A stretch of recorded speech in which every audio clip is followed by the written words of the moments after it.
지금 본문에 보시면은 이제 시몬이라는 사람이 나오는데 이 사람은 사마리아 성에 살았던 사람입니다. 이 사람이 빌립의 말씀을 듣고 믿음을 고백하고 세례까지 받은 사람이라고 표현이 돼 있죠. 근데 나중에 알고 봤더니 그 세례를 받은 그 목적이 그리고 그 신앙 고백이 잘못되었고 그가 원했던 것은 그 능력이었다라는 것이 드러나고 그 능력을 심지어 돈을 주고 살려고 했다가 베드로에게 책망을 받는 돈과 함께 망할 것이다라는 그런 책망을 받는 그런 사건이 기록되어 있습니다. 그럼 마술사 시몬이 어떤 사람인지 저희들 본문 초반에 살펴보시면은 9절 말씀에 이렇게 기록되어 있습니다. 그 성에 시몬이라는 사람이 전부터 있어 마술을 행하여 사마리아 백성을 놀라게 하며 자칭 큰 자라 하였다. 지금 시몬이 자칭 큰 자, 자신이 대단한 사람이다라고 사마리아 사람들에게 말하고 다녔다라는 것입니다. 그런데 그 말했을 때 마술을 동원했다는 것이죠. 여기서 마술이 어떤 것인지 정확하게 나와 있지는 않지만 당시에 여러 가지 악한 영을 통하여 초월적인 능력을 행했다는 기록은 많이 있었고 분명히 시몬이 일반 사람들이 하지 못하는 그러한 기적적인 일들을 하나님의 영이 아닌 그 악한 영을 통해서 하지 않았나 생각이 됩니다. 또 다른 기록으로 보면은 시몬이 영지주의 리더라라는 그런 기록들이 있습니다. 영지주의라고 하면은 구원이 알물 통해서 가능하다라고 하는 이단인데요. 예수님이 오셨을 때 그 즈음에 초대교회 때 많이 있었던 이단입니다. 그러니까 우리의 구원은 성경이 말하는 구원은 예수님을 알아야 되지만 예수님을 믿어야 되는 것이죠. 그러니까 물론 예수님 안에 감춰져 있는 그 복음이 참 비밀스럽고 신비한 것이긴 하지만 그것은 비밀은 아니죠. 모든 사람들에게 공개되어 있는 복음입니다. 그렇지만 그것을 듣는다고 해서 다 믿게 되는 것은 또 아니죠. 자신의 죄를 고백하고 그 죄를 예수님 발 앞에 십자가에 내려놓고 그리고 우리의 그 구원의 확신을 예수님 안에서 찾는 사람들이 그 복음을 믿는 사람이라고 말할 수 있습니다. 그런데 이 영지주의자들은 어떤 사람들이냐면은 사람들이 일반적으로 알 수 있는 이 지식은 어느 정도 제한이 되어 있고 비밀스러운 지식들이 있는데 그것을 알게 되는 사람들이 구원에 이른다라고 하는 그러한 이단이었습니다. 그래서 초대교회 때 그 AD 165년, 180년 이 정도에 살았던 죽었던 저스틴 마이어나 이레니우스 이런 그 사람들이 기록해 놓은 그 기록물들이 있는데 거기에 시몬이라는 사람이 나온다고 합니다. 이 시몬이라는 사람은 거의 모든 사마리아 사람들에게 가장 높은 신적인 존재로 여겨졌던 사람이었다라는 기록이 있고 또 그는 영지주의 이단의 한 원천이다라고 기록되어 있는 기록물이 남아 있습니다. 그래서 그 시몬이 이 영지주의 리더인지는 알 수 없지만 사마리아에서 이 시몬이라는 사람이 특별한 지식 아니면 특별한 능력을 가지고 사람들을 홀렸고 그리고 그 사람들이 이 시몬을 아주 특별한 사람으로 생각하고 그의 말을 따랐다는 것입니다. 그래서 지금 9절에 보시면은 마술을 행하여 사마리아 백성을 놀라게 하며 자칭 큰 자라 하니라고 기록된 것입니다. 여기서 저희들이 주의해야 될 것이 하나 있는데 바로 이 마술이라는 것입니다. 마술이라는 것이 우리가 할 수 없는 것이죠. 일반적으로 아주 기적적인 어떠한 일들이 일어나는 것입니다. 그런데 이 기적적인 일이 일어났을 때 사람들은 놀라게 되죠. 그리고 이 사람은 나보다 더 어떠한 능력을 갖고 있을 것이다 라고 해서 그 사람이 말하는 것을 더 신뢰하게 된다는 것입니다. 그냥 마술을 하고 마술을 했구나 하고 끝나면 되는데 그 사람을 대단한 사람이라고 생각해서 그 사람이 말하는 것을 믿게 된다는데 문제점이 있다는 것이죠. 그래서 항상 하나님께서 이 기적을 행하실 때 구약이든 신약이든 초대교회 때까지 하나님께서 기적을 사용하셨는데 그 기적을 행할 때 항상 말씀을 기반으로 사용하셨습니다. 그러니까 이 기적을 행하는 사람이 그 기적을 통해서 이 믿지 않는 사람들이 예수님을 믿을 수 있도록 그 기적을 사용했다는 것이죠. 그러니까 만약에 지금 이 세대에서 기적이 일어난다고 한다면 저는 하나님께서 일반적인 방법으로 기적을 이 세상에 지금 이 시대에는 사용하지 않는다라고 저는 믿고 있습니다. 그런데 만약에 어떠한 기적이 일어난다고 하면은 우리가 그 기적을 아주 주의 깊게 살펴봐야 된다는 것입니다. 그 기적이 나를 이 말씀으로 인도하는지 아니면 이 말씀 이외의 어떠한 비밀스러운 지식으로 인도하는지를 우리가 살펴보고 분별해야 된다는 것이죠. 결국은 기적의 목적은 그 사람이 하나님의 말씀을 더 진짜 하나님의 말씀으로 믿게 하려고 하나님은 사용하시기 때문입니다. 근데 마술사 시몬은 당연히 그렇지 않았죠. 하나님도 모르고 예수님도 몰랐기 때문에 자신이 주장하는 것을 주장하기 위해서 이 마술을 사용한 것이죠. 그런데 이제 하나님의 말씀이 사마리아에 전해지게 됩니다. 10절, 11절 보시면은 이제 사람들이 다 시몬을 믿었다는 내용이 나오죠. 낮은 사람부터 높은 사람까지 다 청종하였다. 어린 사람부터 나이 많은 사람까지 다 그 시몬이라는 사람을 청종하였다. 그리고 그들이 이야기하기를 이 사람은 크다 일컫는 하나님의 능력이다. 이 사람은 굉장한 사람이다. 신적인 존재다 라고 믿었다는 것입니다. 11절에 오랫동안 그 마술에 놀랐으므로 저희가 청종하였다. 이런 상황에서 빌립이 이제 사마리아 땅에 들어가게 됩니다. 빌립은 초대교회 때 하나님에 의해 또 예수님을 믿는 신자들에 의해서 선출된 7 집사 중에 한 명이죠. 그리고 스데반의 순교로 인해서 예루살렘 교회에 핍박이 임하자 사도 이외에 나머지 신자들이 다 흩어졌을 때 이 빌립은 사마리아로 가게 됐습니다.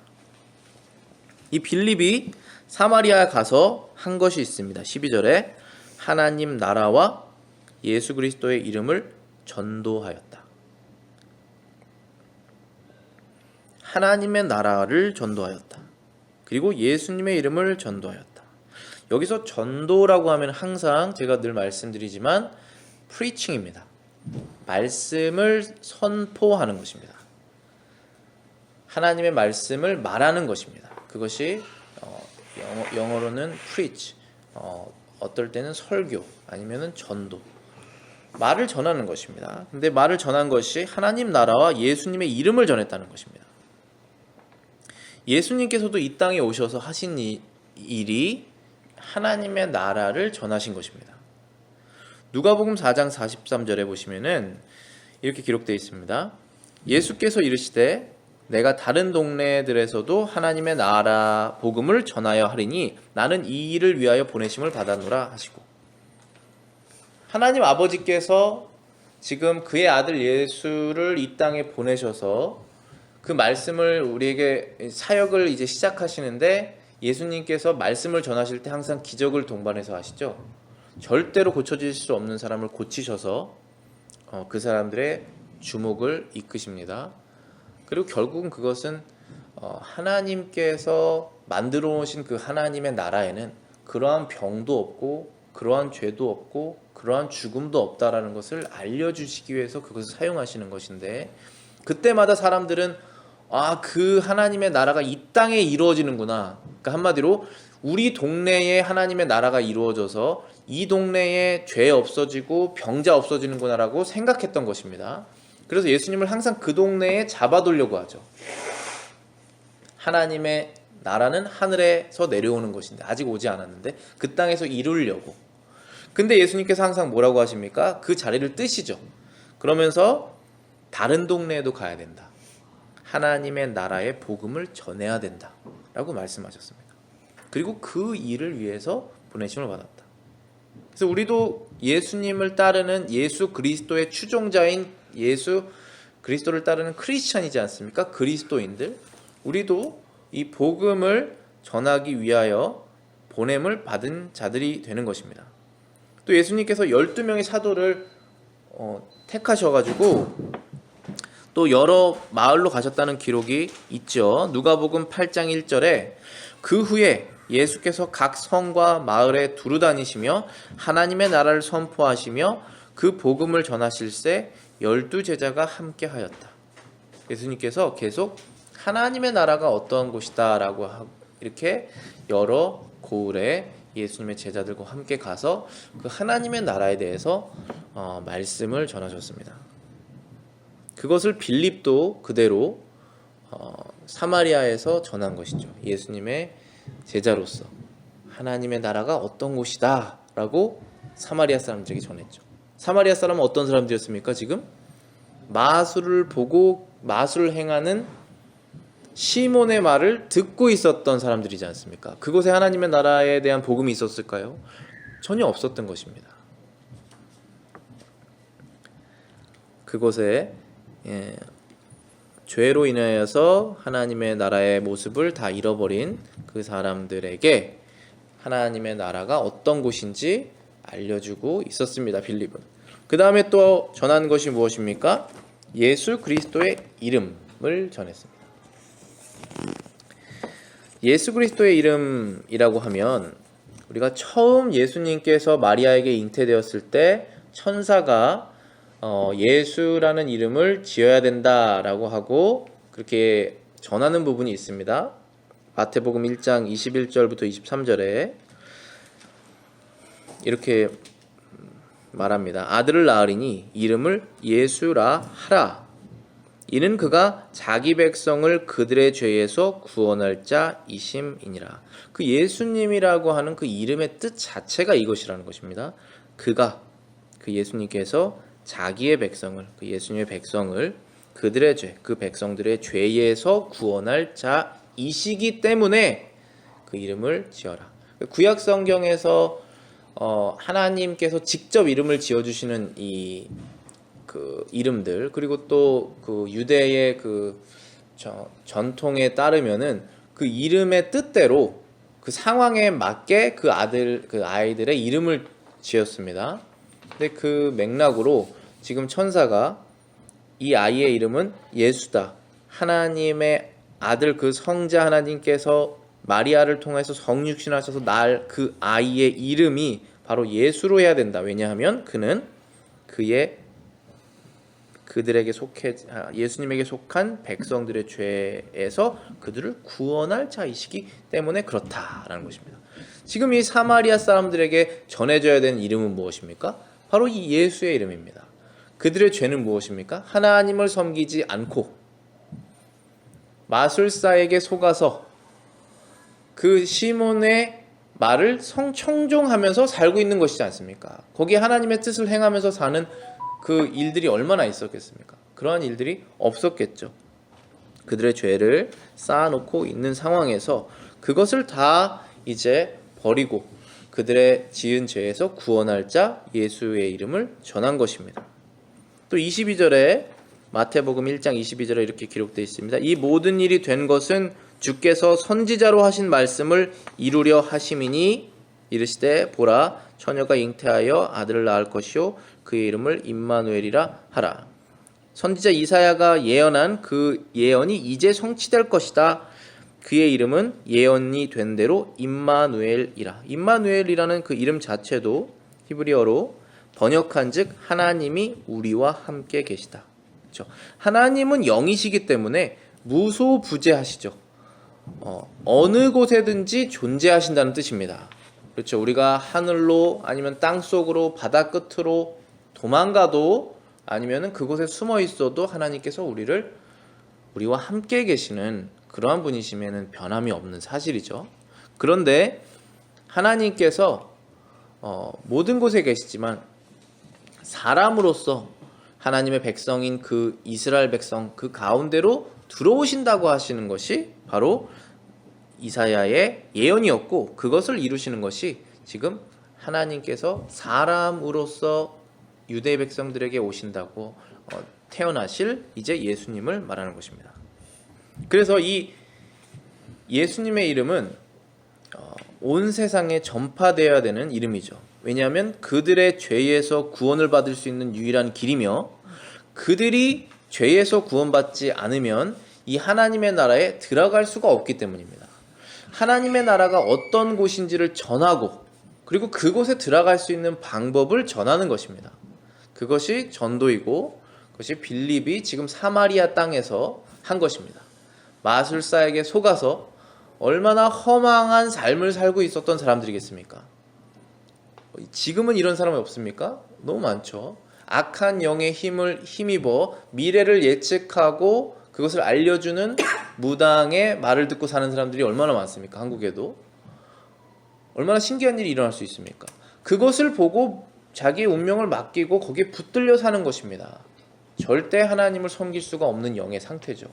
그곳에서 구원할 수 있는 것은 예수님의 이름밖에 없습니다. 왜냐하면 그 악한 영보다 힘이 강하신 것은 하나님, 그리고 그분의 아들 예수님이시기 때문에, 그리고 그 사람의 죄를 용서하실 수 있는 분도 바로 예수님이시기 때문에 그렇습니다. 그렇지 않습니까? 우리가 무당에게 가가지고 왜 돈을 주고 뭐 집을 팔아서 그걸 합니까? 자신에게 나쁜 일이 임해지는 것, 자기가 잘못을 행했던 그런 것을 제하여 버리려고, 어떻게든 없애보려고 그런 것을 하는 것은 아니겠습니까? 우리가 하나님 앞에서 우리의 수많은 죄를 단번에 지고 십자가에 죽으신 그 예수님을 모를 때까지는 우리는 어떠한 방법으로도 그것을 제하려고 노력을 하게 되어 있습니다. 그게 묶여 있는 것입니다. 그래서 항상 이 복음은 하나님의 나라를, 그 거룩한 나라를 전하며 그 거룩한 나라에 들어갈 수 있게 하신 예수님을 전해야 된다는 것입니다. 그래서 이 복음을 빌립이 전했을 때 사마리아 사람들이 그것을 믿게 되었다라고 되어 있습니다. 이거 성령의 역사죠. 12절 보시겠습니다. 사도행전 8장 12절. 빌립이 하나님 나라와 및 예수 그리스도의 이름에 관하여 전도함을 저희가 믿었다라고 되어 있습니다. 남녀가 다 세례를 받았다. 믿는 사람들은 이제 자신의 믿는 것을 증명하기 위해서 세례를 받고 주님의 몸된 교회에 들어오게 되는 것이 하나님의 뜻입니다. 그래서 다 많은 사람들이 세례를 받았다라고 기록되어 있습니다. 그런데 13절에 보시면은 마술사 시몬도 세례를 받았다라고 기록되어 있습니다. 13절에 시몬도 믿고 세례를 받은 후에 전심으로 빌립을 따라다녔다. 그 나타나는 표적과 큰 능력을 보고 놀랐다라고 되어 있습니다. 자, 지금 후에 나오지만 이 시몬의 이 믿음의 고백이 거짓이었고, 그리고 그가 추구했던 세례를 받기를 원했던 이유가 잘못된 것이라는 것이 후에는 드러나지만, 어쨌든 이도 세례를 받았다는 것입니다. 믿음을 고백하고. 그러니까 우리가 오전에 성경 공부 때도 말씀드렸듯이 이 세례라는 것을 그냥 참여한다고 해서 이 믿음이라는 것이 주입되는 게 아니라는 것이죠. 하나님의 놀라운 성령의 거듭남을 경험한 사람이 그것을 증명하기 위해서 세례를 받게 되는 것입니다. 근데 시몬은 그 성령의 역사하는 부분이 없었던 것이었겠죠. 어쨌든 시몬도 세례를 받았습니다. 그런데 이 사람이 지금 빌립을 전심으로 따라다녔던 이유가 빌립이 행했던 표적과 능력, 그러니까 신기한 일들을 지금 빌립이 이 초대교회 때 하나님께서 주신 특별한 것들을 행했던 것입니다. 그것을 보고 자신이 갖고 있었던 그 능력에 그것보다 우월하기 때문에 따랐다라고 해석할 수 있습니다. 고린도전서 1장 22절부터 24절에 이렇게 하나님 말씀하십니다. 유대인은 표적을 구한다. 무슨 뜻입니까? 기적을 보기를 원한다는 것입니다. 헬라인은 지혜를 찾는다. 그렇죠? 좀 전에 말씀드렸던 그 영지주의처럼 비밀스러운 지식을 얻기를 원한다는 것입니다. 아무도 모르지만 그 비밀스러운 하나님의 신비함을 나만 얻기를 원한다는 것입니다. 그게 헬라인의 특성이라는 것이죠. 그러나 우리는 십자가에 못 박힌 그리스도를 전한다. 누구입니까? 유대인은 표적을 구하고 헬라인은 지혜를 구하지만 유대인이든 헬라인이든 상관없이 예수님을 믿는 사람들은 십자가에 못 박힌 예수님을 전한다는 것입니다. 그러면 어떻게 됩니까? 유대인들에게는 거리끼는 것, 유대인은 싫어한다는 것입니다. 그것에. 그리고 이방인들은 그것을 미련하다고 생각한다는 것입니다. 이방인에게는 미련한 것이로되 오직 부르심을 받은 자들, 하나님께로부터 구원받기로 예정되어서 부르심을 받은 자들에게는 유대인이나 헬라인이나 그리스도는 하나님의 능력이요 하나님의 지혜이다. 그러니까 지금 이 시몬은, 마술사 시몬은 영지주의적으로 어떠한 비밀스러운 지혜, 헬라인의 지혜를 구했거나 아니면 지금 여기에서는 유대인이 구하는 그 표적, 지금 빌립이 행하는 그 기적을 계속적으로 보기를 원했다는 것입니다. 그것을 추구했다는 것이죠. 그런데 그 뒤에 나와 있는 십자가에 못 박힌 그 예수 그리스도를 통해서 얻는 구원은 받아들이지 않은 것이죠. 어떻게 생각했을까요? 꺼리끼는 것, 나는 그것을 원하지 않거나 아니면 미련한 것, 그것은 미련한 방법이다라고 생각을 했을 것이라는 것입니다. 그럼 14절에 이제 이러한 상황에서 예루살렘에 있는 사도들이 사마리아로 가게 됩니다. 왜 사도들이 지금 예루살렘에 남아 있었는지는 정확하게 기록되어 있지는 않지만 예수님께서 명령하신 그 사역을 다 끝마치지 않았기 때문에 핍박에도 불구하고 예루살렘에 남아 있을 것이라고 생각됩니다. 그런데 14절에 보시면은 베드로와 요한이 이제 파송을 받게 됩니다. 읽어보겠습니다. 예루살렘에 있는 사도들이 사마리아도 하나님의 말씀을 받았다 함을 듣고 베드로와 요한을 보냈다. 자, 지금 유대 땅의 예루살렘과 북쪽에 있는 사마리아는 원수지간입니다. 특별히 정통 유대인들은 사마리아를 개로 취급했습니다. 왜냐하면은 이방인들과 혼혈 민족이었고 우상을 겸해서 하나님을 섬겼기 때문에 그들의 땅에 지나가지도 않았다라고 기록돼 있죠. 그래서 예수님께서 그 땅을 지나가셨을 때 이제 사마리아 여인이 왜 당신 유대인이 나한테 말을 거나 이렇게 얘기하지 않았습니까? 그만큼 사마리아는 천대받았던 땅인데 지금 예루살렘에 모여있던 사도들의 귀에 무슨 얘기가 들렸냐면 사마리아 땅에 하나님의 말씀이 전해졌고 그것을 믿은 사람들이 많이 생겼다라는 것을 들은 것입니다. 그럼 그게 진짜인지 거짓인지 확인하러 가야겠죠. 그래서 사도들이 베드로와 요한을 보낸 것입니다. 15절 보시겠습니다. 그들이 내려가서 저희를 위하여 성령 받기를 기도하니 이는 아직 한 사람에게도 성령 내리신 일이 없고 오직 주 예수의 이름으로 세례만 받았을 뿐이러라. 이에 두 사도가 저희에게 안수함에 성령을 받는지라. 자, 지금 여기에서 우리가 잘 이해하셔야 될 부분이 있는데 저도 이 부분을 이해하려고 여러 주석서를 찾아봤습니다. 왜냐하면 예수님께서 십자가에서 죽으시고 부활하신 다음에 제자들 앞에서 승천을 하셨지 않습니까? 그 승천을 하실 때 말씀을 하신 게 있습니다. 예언을 하신 게 있습니다. 사도행전 1장 8절에 오직 성령이 너희에게 임하면 너희가 권능을 받고 예루살렘, 온 유대와 사마리아와 땅끝까지 이르러 내 증인이 될 것이다 라고 말씀하셨죠. 그러니까 이 사도들이 이 복음이라는 것이 이 곳에만 유대 땅에만 머물러 있지 않고 사마리아 그리고 더 멀리 전해지는 거구나 라는 것을 알고 있었을 것입니다. 그렇죠? 그리고 난 다음에 지금 이 빌립이 사마리아로 가서 말씀을 전했을 때 많은 사람들이 믿음을 얻고 세례를 받게 되었습니다. 그런데 성령이 없이 믿을 수 있나요? 믿을 수 없습니다. 그렇죠? 성령이 없이는 머리로 이해할 수는 없지만 이해할 수는 있지만 믿을 수는 없습니다. 그것을 공식적으로 머리로 받아들일 수는 있지만 하나의 여러 가지 철학 체계 중에 하나로서 이런 것이 있구나라고 생각할 수는 있지만 내가 진짜 죄인이라는 것, 그리고 내 죄가 그리스도의 피로 하나님 앞에 없이 여겨진다는 그 사실을 우리가 믿을 수는 없습니다. 뭐가 없이는?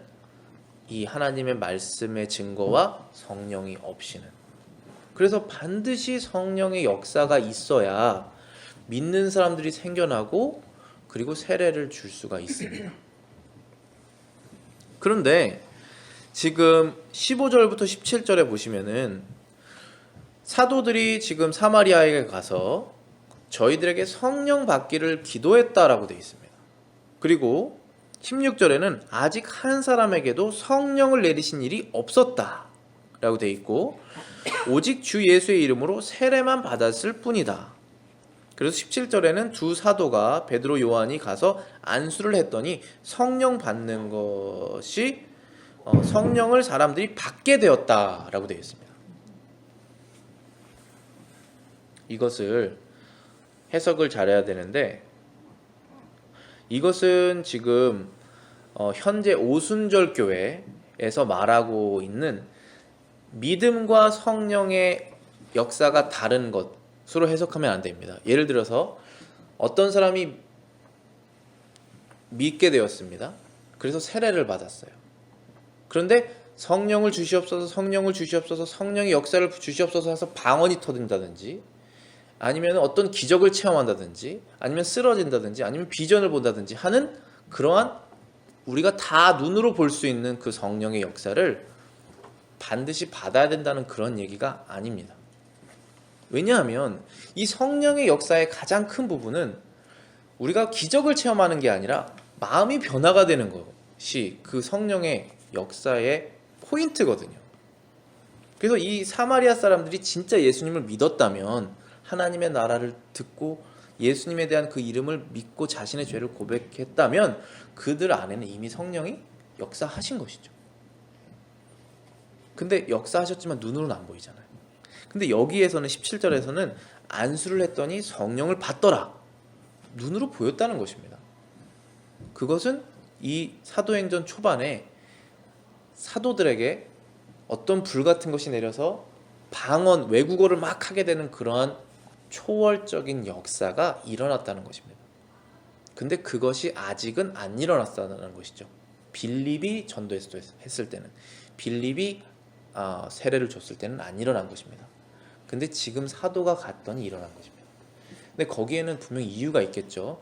저는 이렇게 해석을 하고 그 다음에 왜 이렇게 하나님께서 기다리셨다가 하셨는지 그 이유를 김효성 박사가 주석한 것을 저는 동의를 하는데 읽어보겠습니다.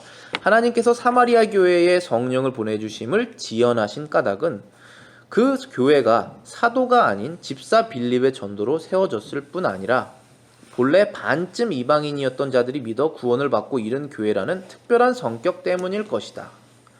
그들은 사도를 통해 교회의 지체임이 증거될 필요가 있었다고 보인다. 사도들이 예수님의 순수 제자로서 이 이방인, 반쯤 이방인인 이 사마리아 사람들도 진짜 예수님의 몸된 교회의 교인이 되었구나 라는 것을 사도들이 증명할 이유가 있었다는 것이죠. 그래서 이제는 벽이 허물어지게, 너는 이방인이었고 너는 유대인 혈통이 없고 너는 우상을 섬겼고 그러니까 우리는 달라, 이것이 무너지게 사도들이 인정하는 것이 필요했다는 것이죠. 그러한 벽이 엄청 심했거든요. 그리고 또 이어서 김현성 박사가 해석하기를 하나님께서는 사도들의 안수로 그 교인들이 성령을 받게 하심으로 하나님께서 사마리아 교회도 교회의 한 지체로 인정하신 것을 확실하게 증거하셨다. 그들은 성령을 받을 때 아마 방언 등의 성령의 은사들을 체험했을 것이다. 기적적인 초대교회에만 하나님께서 일시적으로 행하셨던 놀라운 보이는 성령의 역사들이 일어났을 것이다. 누차 말씀드리지만 지금은 이때는 신약 성경이 완성이 안 됐을 때입니다.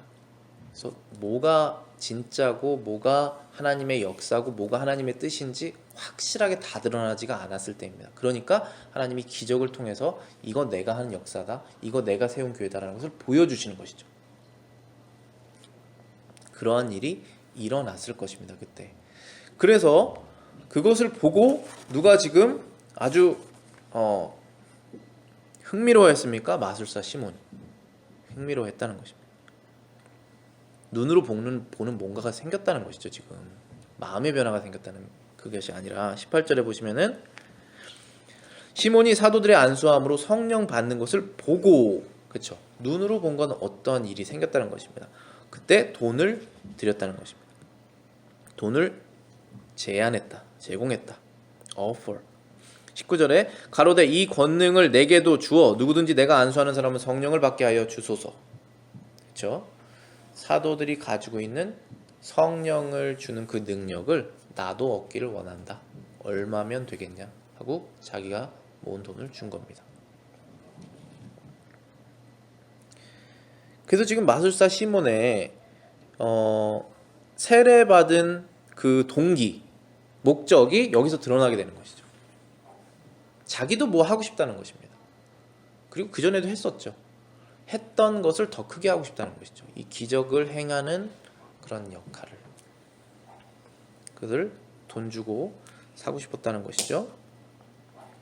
그때 사도들이 베드로가 이제 마술사 시몬에게 직접적으로 경고를 합니다. 20절부터 23절입니다.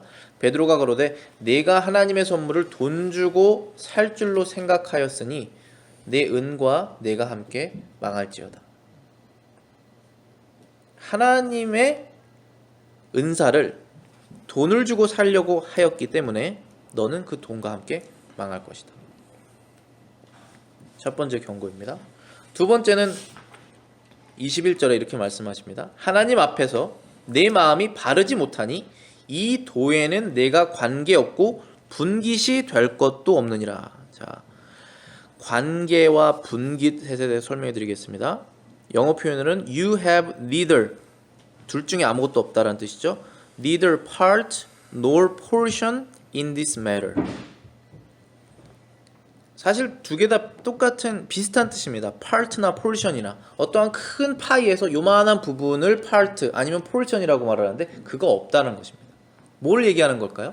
하나님의 나라에서 들어갈 땅 없다는 것입니다. 유업, 분깃, 이 땅에 내려올 새하늘과 새 땅, 그 땅에 실제로 살 공간이 있어야 되지 않겠습니까? 그것 관계 없다는 것입니다. 이 시몬이 비록 세례를 받았지만 보이지 않는 교회에 들어온 것 같았지만 아니었다라는 것이죠. 관계 없는 사람이다. 왜 그렇습니까? 이유가 경건하지 못해서 그렇다고 그랬습니까? 마음이 바르지 못하기 때문에. 우리가 하나님의 기준에 도달할 수 있는 사람이 없습니다. 그 하나님의 나라에 들어가기에 예수님밖에 못 들어가는 것입니다. 근데 그 예수님과의 관계성이 올바르게 형성이 안 됐다는 것이죠. 마음이. 그래서 하나님 앞에서 내가 바르지 못하였다. 영어 표현으로는 your heart is not right in the sight of God. 하나님의 시선 앞에 너의 마음이 틀렸다. 우리의 마음이 하나님 앞에서 받아들여질 수 있는 방법은 예수님을 통해서 받아들여질 수 있는 방법밖에 없습니다. 아무리 여러분께서 저나 여러분이 마음을 갈고 닦고 쓸어도 그 안에 불순물이 없어지는 것이 불가능하기 때문에 하나님께서 거룩하시기 때문에 우리를 거룩하라라고 명령하신 그 명령에 합당한 사람이 없다라는 것이죠. 그래서 반드시 예수님과의 관계, 그분을 전적으로 구원자로 의지하는 그 죄 회개가 있어야 그때 비로소 하나님 앞에 마음이 바른 사람으로 인정이 되는 것입니다. 인정이 되는 것이죠. 죄가 없는 사람처럼. 그때 하나님께서 분깃을 주시는 것입니다. 포르션을. 하나님의 나라에 차지할 땅을, 집을, 방을. 예수님께서 그곳엔 머물 방이 많으니 내가 예배하면 너희들 다시 데리러 온다고 말씀하시지 않습니까? 실제로 부활하여서 거할 그 집, 그것을 얻으려고 하면 예수님을 믿으라는 것이죠. 죄를 회개하고. 아멘. 네. 22절 보시겠습니다. 그러므로 너의 이 악함을 회개하고 주께 기도하라. 혹 마음에 품은 것을 사하여 주시리라. 그렇죠. 복음의 증거죠. 결국은 우리의 마음을 회개하고 기도하여서 우리의 품은 것들을 하나님께서 사하여 주시기를 우리가 기도하는 것입니다. 그 다음에 23절에 이런 표현이 있습니다. 내가 보니 너는 악독이 가득하며 불의에 메인 바 되었다. 영어 표현을 읽어보겠습니다. For I see. 왜냐하면 내가 보기에 that you are poisoned by bitterness. poisoned. 독으로 감염되었다. 아니면은 이제 헬라어 표현으로는 묶였다 그런 표현입니다. 이게 by bitterness. bitterness라고 그러면은 우리 표현으로는 악독으로 되어 있는데 bitterness는 쓴 뿌리, 쓴 마음 그런 뜻이죠. 그 다음에 and bound by iniquity, 불의, 악한 그런 것으로 너가 사로잡혔다라는 그런 뜻입니다. 근데 여기에서 제가 이 쓴뿌리라는 것을 여러 가지 의미가 있을 것입니다. 그런데 우리말로 하면은 이 쓴뿌리가 이제 질투? 그런 느낌으로 저는 많이 와닿는데, 그래서 그 쓴뿌리에서 계속 그 열매들이 쓰게 나오는 것이죠. 열매를 맺는데 쓴 열매가 나오는 것입니다. 근데 이 쓴뿌리를 해석했을 때 존 파이퍼 목사님이 이렇게 해석을 하셨는데 제가 인용구를 적어봤습니다. 주보에 쓴 뿌리는 믿음의 싸움과 거룩함을 추구하는 깨어 경계하는 삶 없이도 구원이 자동으로 주어지는 것처럼 여기도록 교회 안에서 권장하는 사람들 혹 그러한 교리를 말한다. 그러한 사람이나 교리는 교회 안에서 많은 사람을 더럽히며 자신의 유업을 아무렇게나 대하여 결국 회개하지 못하고 생명을 얻지 못했던 에서처럼 되게 이끈다. 그러니까 지금 여기서 쓴 뿌리가 우리 마음속에 그냥 질투 아니면은 슬픈 마음 정도로 해석을 하면은 구원과는 관계가 없는 거잖아요, 지금. 근데 여기에서 지금 시몬은 하나님의 나라의 그 폴션에 관계가 없는 사람인데 그것이 너의 쓴뿌리 때문이다라고 말하는 것이기 때문에 그것이 질투 때문이다라고 말해버리면은 우리 마음속에 질투가 없는 사람이 없기 때문에 그게 사실 해석이 잘 안 된다고 저는 생각을 합니다. 왜냐하면 우리 마음속에 하나님께서 너는 그 마음속에 질투가 있으니 아니면 서러운 마음이 있으니 너는 천국에 들어오지 못한다고 하면 그게 우리의 구원과는 구원에 이해하는 관계가 지금 다른 얘기잖아요. 그래서 저는 이 말씀이 더 정확하다고 생각하는데, 왜냐하면 이 쓴뿌리라는 것은 쓴 열매를 내고 그 쓴 열매가 자신뿐만 아니라 그 교회에 문제를 발생시킨다는 그런 의미에서 구원의 위험을 초래한다라는 뜻의 쓴뿌리라고 저는 이해를 하고 싶습니다.